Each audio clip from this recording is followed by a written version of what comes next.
ये है, देखो इसमें 10 चीज़ें सीख सकते हो इससे। जैसे क्या क्या सीख सकते हो अभी हम बता रहे हैं।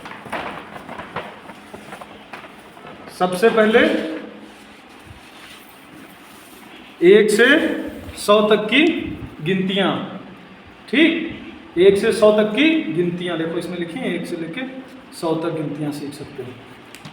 दूसरा काम क्या कर सकते हो, जैसे हमने बताया तुमको अपवर्त, 4 से कटने वाली, 5 से कटने वाली, 3 से कटने वाली, ऐसे संख्याएं बताएं, उनमें से ये हो जाएगा 4 से कटने वाली संख्याएं। इसको ऐसे रख दो, देखो सिर्फ 4 से कटने वाली संख्याएं आ रही हैं। ये संख्याएं हैं जो सिर्फ 4 से कटती हैं, बाकी नहीं कटेंगी। फिर उसके बाद में 3 से कटने वाली संख्याएं भी इससे पता कर सकते हो कि 3 से कौन कौन सी संख्याएं कट सकती हैं। तो ये हो जाएंगी इससे 3 से कटने वाली संख्याएं, ये हो गई, ये 3 से कटने वाली संख्याएं आ गई।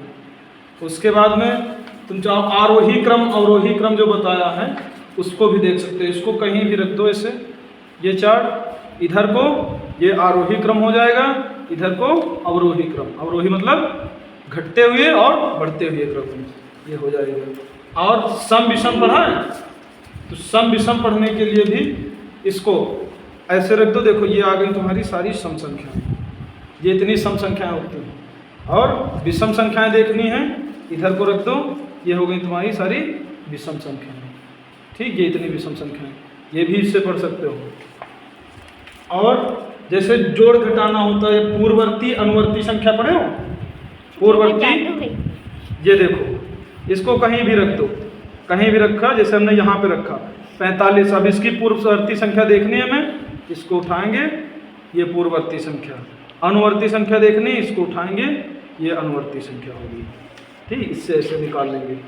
फिर कहीं जोड़ घटाना करना है तो हमको किसी संख्या पे, जैसे हमने इस पे रख दिया, अब इसमें से 10 जोड़ेंगे, ये हो जाएगा, 20 जोड़ेंगे, ये संख्या हो जाएगी, ठीक। ऐसे ही 10 घटाएंगे तो ये संख्या हो जाएगी, 20 घटाएंगे तो ये संख्या हो जाएगी। ऐसे ही 40 तक जोड़ और घटा सकते हो इसमें, ठीक, इसी से।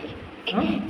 फिर अभाज्य संख्याएं होती हैं, अभाज्य संख्याएं, तो अभाज्य संख्याएं जो अपने और एक के अलावा किसी से नहीं कटती, ये देखो इससे आ गई, ऐसे इसको रख देंगे, ये केवल अभाज्य संख्याएं आ गई सारी, ठीक, इतनी चीजें हो गई। और एक होता है वर्ग, वर्ग आयत जो पढ़े हो, तो वर्ग के जो कोण होते हैं, विकर्ण, विकर्णों का योग बराबर होता है, वो भी इससे निकाल सकते हो। देखो इसको कहीं भी रखोगे, इसको इसको जोड़ो, जितना आएगा उसको इतना, इसको इसको जोड़ने पर भी उतना ही आएगा, दोनों संख्याओं को बराबर ही आएगा। है जा तू, ठीक, बंद।